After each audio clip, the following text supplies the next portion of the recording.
Olá, esse é o Design Arquitetura, produzido pelo Por Dentro da Mídia, que está aqui na AltV, a TV da internet, nas redes sociais e também no conteúdo aí nas conversas do WhatsApp. A partir de agora eu já começo fazendo esse programa com um convite totalmente especial. Vamos de aula IPOG? Hoje a gente vai ter aí o conteúdo do Instituto de Pós-Graduação e Graduação, dentro aí de Design de Interiores, Arquitetura, Engenharia. Vamos falar mais aí sobre o módulo, diretamente aí com quem faz as aulas, cuida também do conteúdo para formar cada vez mais especialistas. O módulo é bem prático, fácil, hein? Vamos falar aqui de ambiente de conforto. Aonde? Em Design de Interiores. E quem vai conversar com a gente é a professora do IPOG, que já recebo aqui nos estúdios. Muito obrigada, professora Cecília Matos Miller. Obrigada pelo convite. Seja bem-vinda. E hoje em dia é muito fácil ou há ainda muita dificuldade para o entendimento quando se aplica design de interiores e pensando na cabeça de arquitetos, engenheiros e não só especificamente de designer, porque tem que se pensar o ambiente como arquitetar internamente. Com certeza.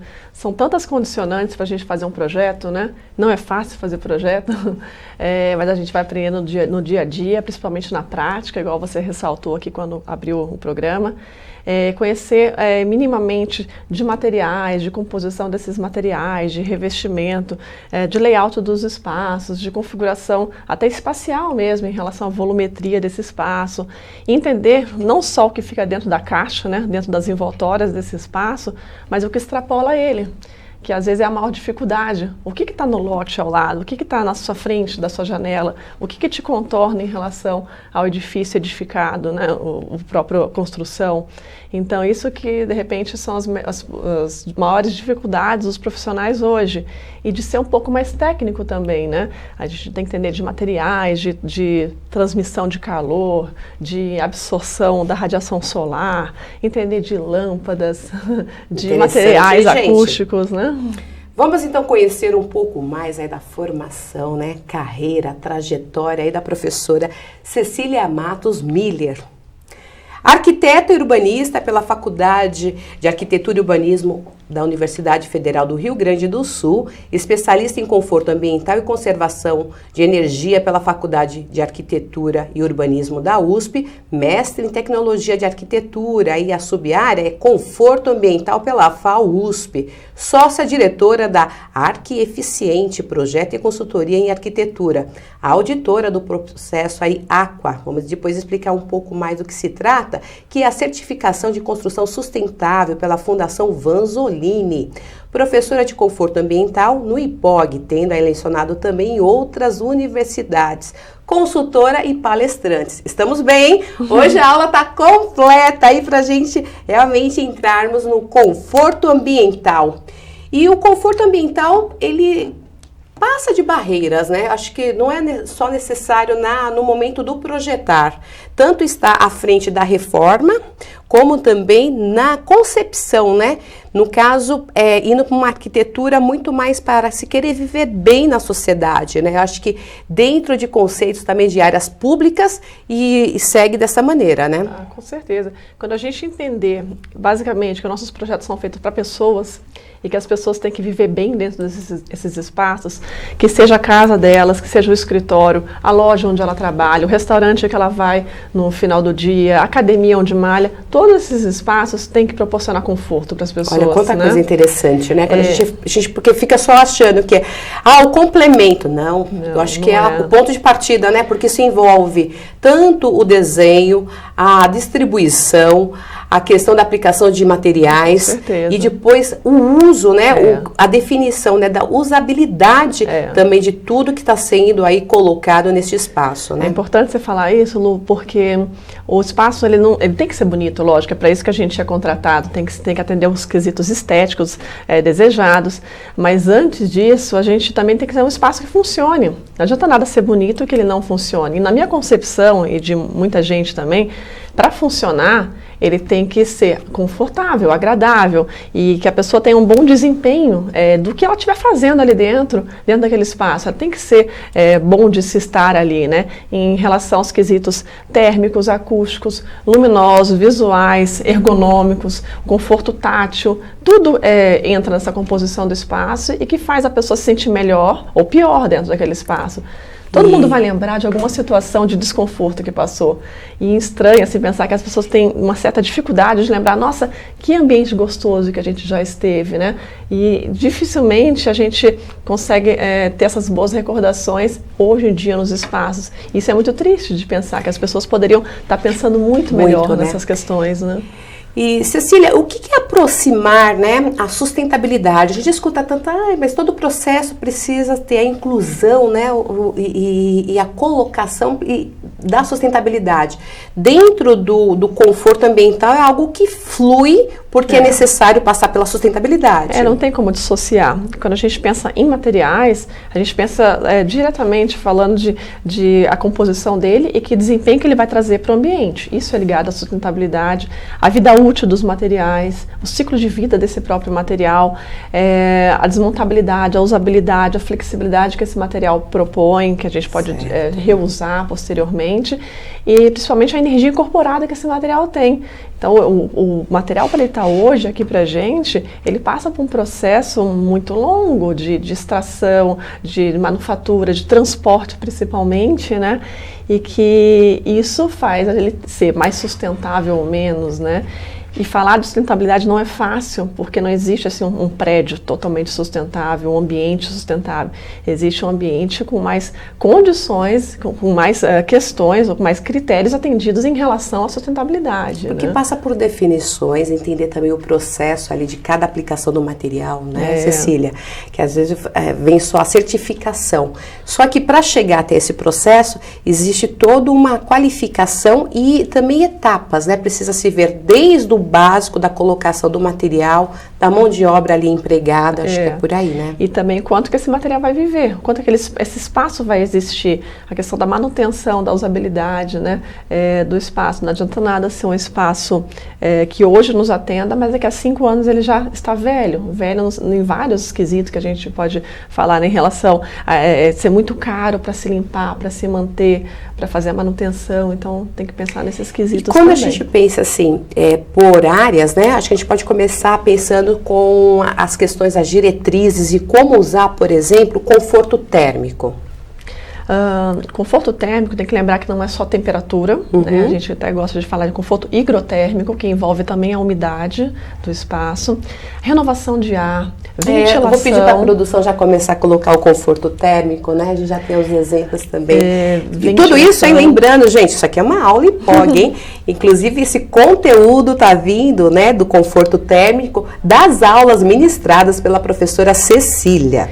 Em relação também à vegetação, tudo que a gente pensa de vegetação na nossa varanda, no nosso lote, no nosso quintal, ou dentro de casa, pode influenciar. Tudo é conforto térmico, né? Pode influenciar na qualidade do ar interno, na qualidade acústica até do ambiente, visual também, na escolha dos materiais. Os materiais, eles têm cores. E essas cores, elas podem ajudar a absorver o sol, a radiação solar, ou seja, esquentar mais esse ambiente, ou pode refletir mais a luz natural. A gente pode falar também de volumetria do espaço, quando você tem mais ar lá dentro, você tem mais renovação de ar, né? Pé direitos maiores, deixa entrar mais luz natural também dentro do espaço. Do espaço, né? Voltando aqui para conforto térmico, então não é só a temperatura, mas tem a ver com a umidade, tem a ver com a ventilação, tem a ver com a radiação solar. Essa casa que a gente está mostrando, inclusive, ela é na Pensilvânia, né? Estamos mostrando uma sequência, são 3 momentos, que passa toda a temperatura de uma região, né? A gente passa por estações do ano. Então, a próxima foto mostra justamente isso. Pensilvânia, região, né? Realmente, a questão ali do impacto desse jeito. Já nas próximas imagens, a gente já vai ter ali essa citação, né, do que é o conforto térmico desse jeito, né? E lembrar que também a gente tem exigências, né, humanas e funcionais. Quanto que a gente tolera, aguenta de temperatura e umidade?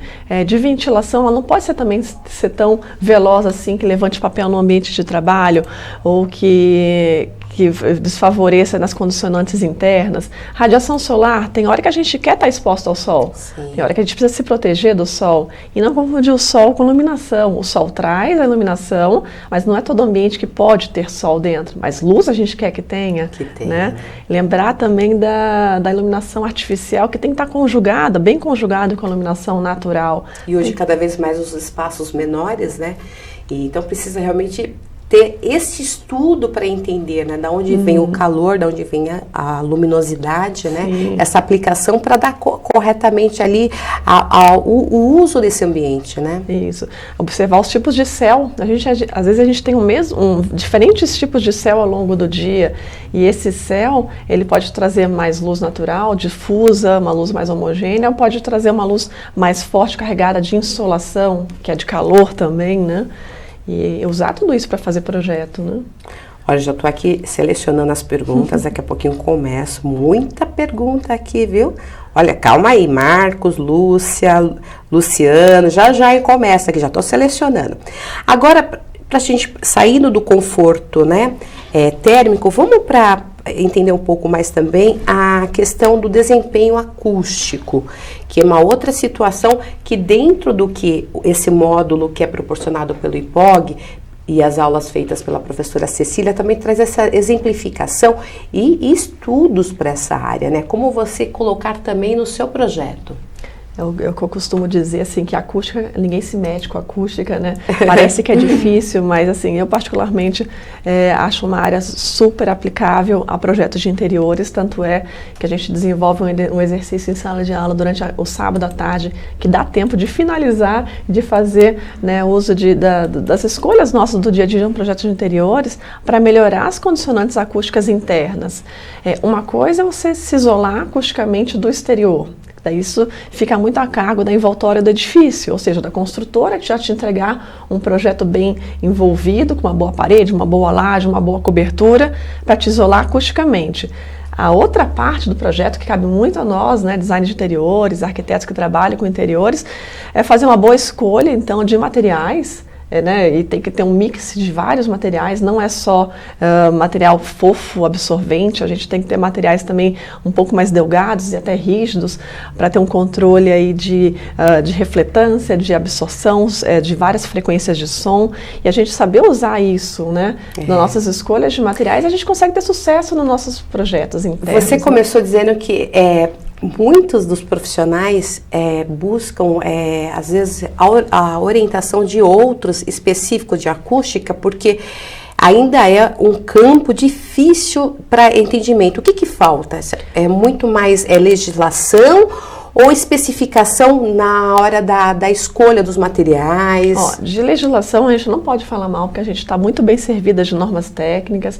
Além das nossas normas técnicas brasileiras, a gente tem as internacionais e a gente tem o selo de certificação ambiental, que mesmo não sendo todos os projetos que vão ser certificados pelos selos, a gente pode usar alguns critérios desses selos que ajudam a alavancar a qualidade das construções hoje. Então, em relação à legislação, a gente está muito bem servida. O que falta é a gente se aprofundar e ver, então, ter um pouco mais de conhecimento técnico. E de maneira alguma a gente deve descartar a inclusão de especialistas na nossa equipe. A gente pode sim chamar um especialista de acústica, um de conforto térmico, assim como a gente chama um calculista para a nossa obra, um engenheiro hidráulico, né, um eletricista, e existem esses especialistas na área. Mas o bom, assim, quando a gente dá esse curso de especialização, né, lá no IPOG, é que a gente mostra que a gente é capaz, que a gente pode, sabendo um pouquinho a mais, já fazer muita diferença nos nossos projetos. E arriscar mesmo, começar a pensar sobre o assunto. Não é difícil. Olha, então eu já vou fazer a pergunta do Luciano Dias. Ele é de Jundiaí.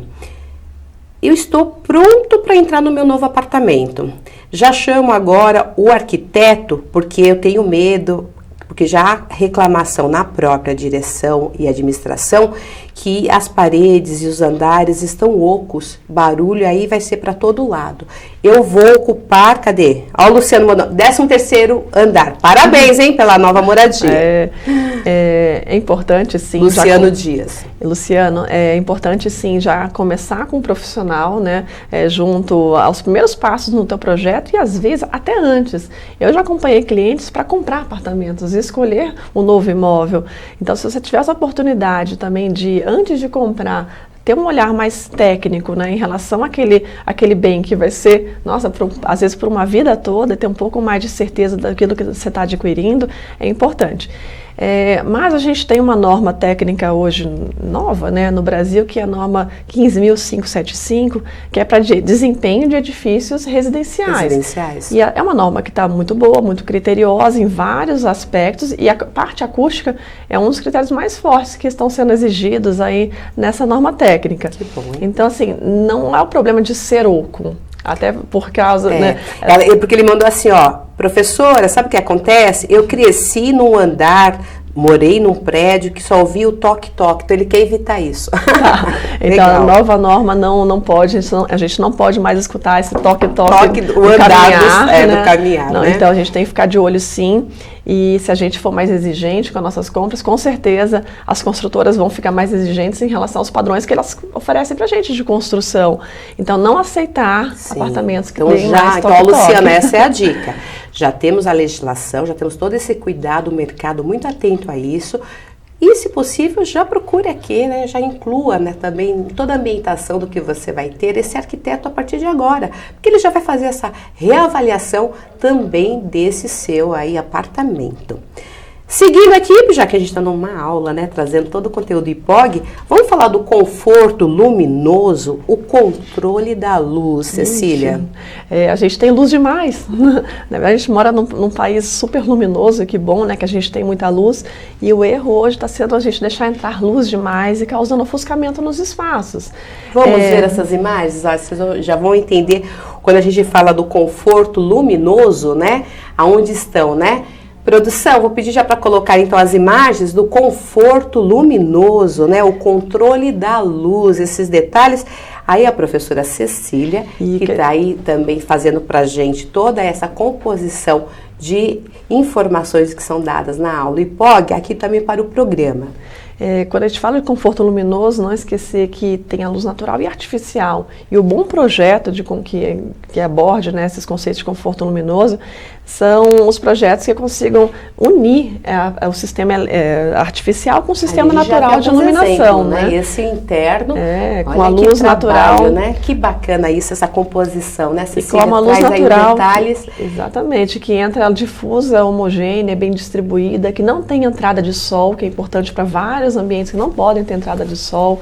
Aqui a gente tem uma claraboia tubular, né, de luz natural que entra escorregando por dentro desse duto e que então chega dentro do ambiente só com uma luz natural, difusa e bem distribuída.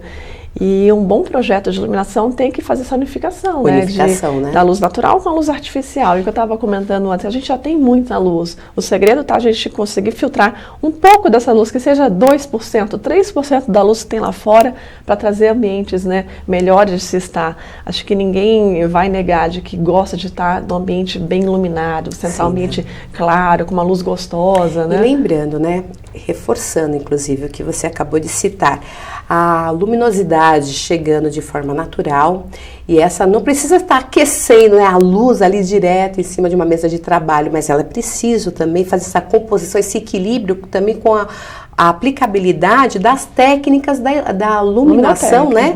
O luminotécnico também, né? Então, uma boa escolha e um equilíbrio do natural e também das fontes luminosas, né? A gente tem a fonte natural e a fonte artificial.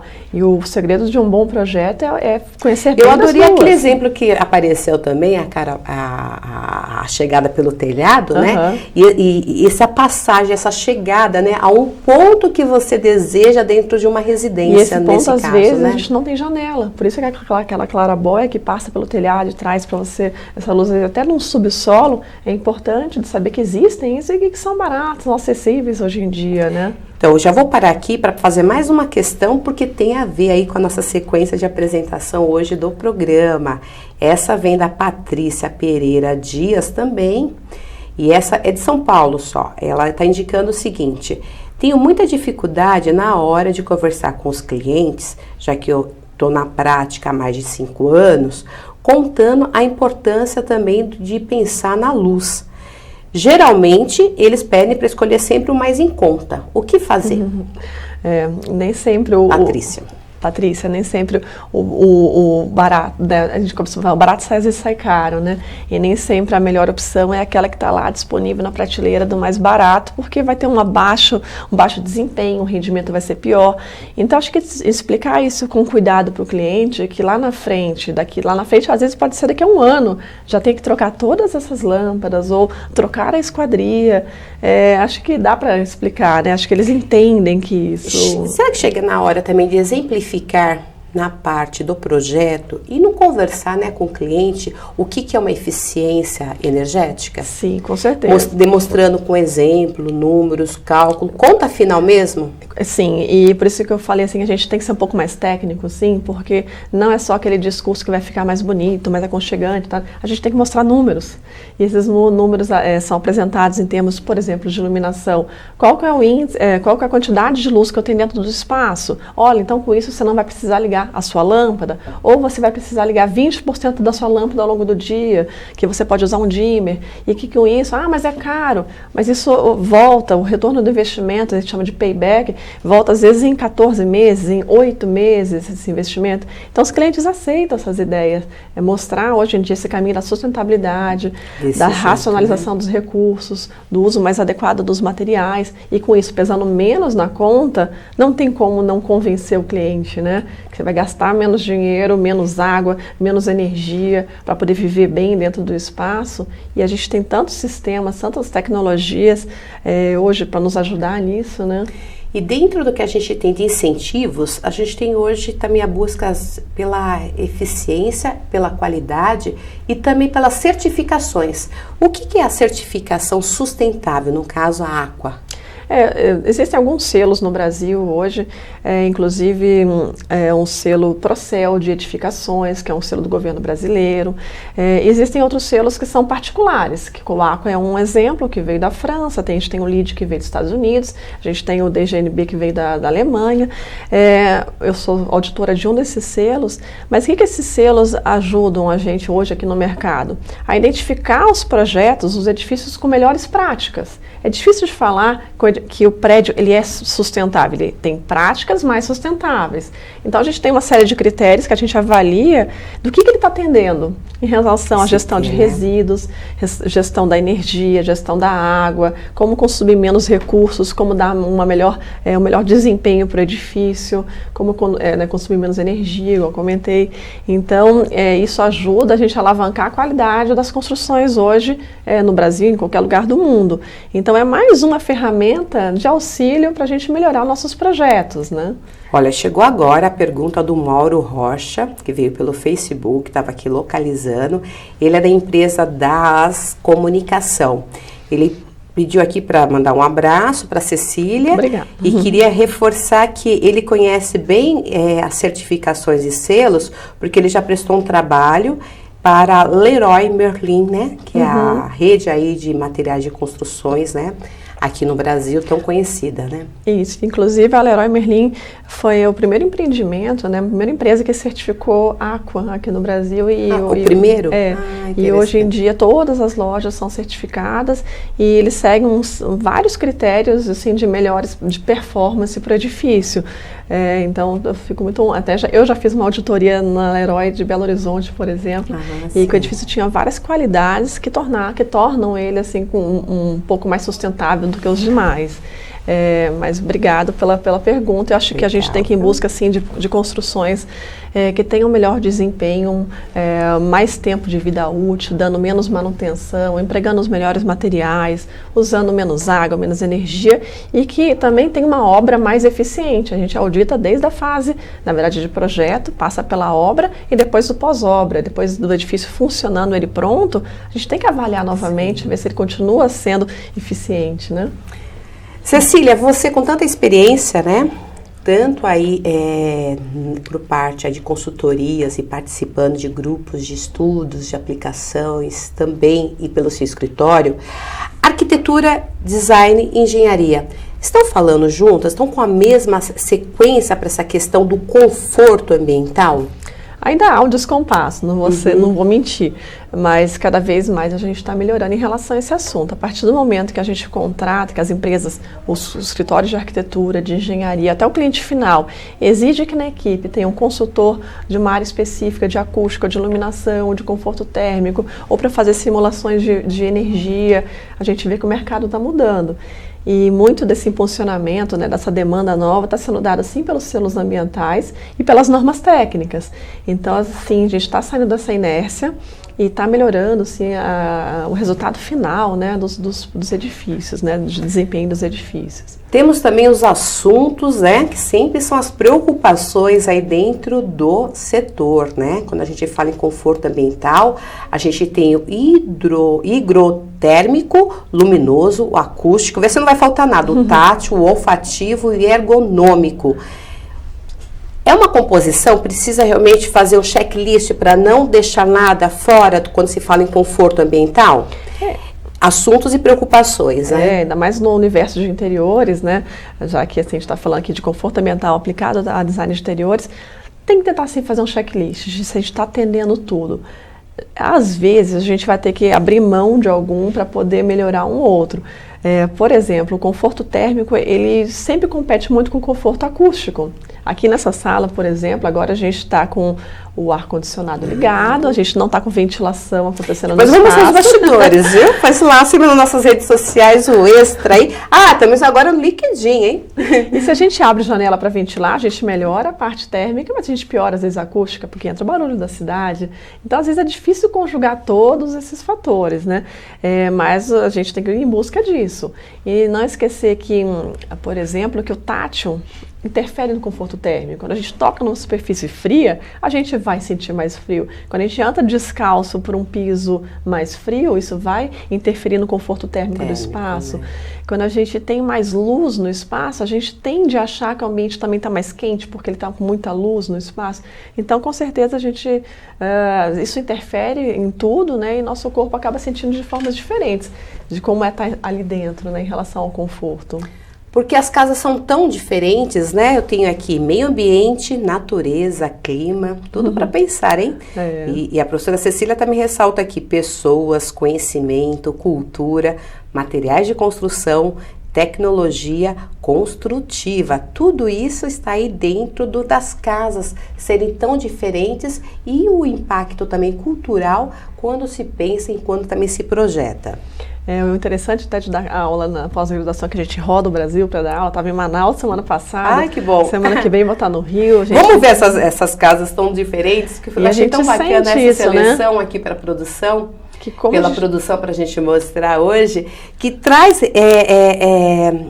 esse clima, né, esse olhar diferencial aí, esse passeio pelo país. É o que o IPOG acaba proporcionando aos professores também, né? Com certeza, a gente tem essa vivência, é muito rica pra gente, mas a gente ressalta isso e eles percebem, todo mundo percebe isso, que a gente tem casas diferentes ao redor do mundo e no Brasil, com certeza, porque o Brasil é gigantesco. Olha, a gente tem tantas situações. Exemplos, achei muito interessante, porque é isso mesmo, hein? Se a gente olhar, o Brasil tá assim. Não vai ter iglu aqui no Brasil, nem casa ainda debaixo d'água. Mas você sabe que eu fui para a região sul, nossa, lá tava 4 graus.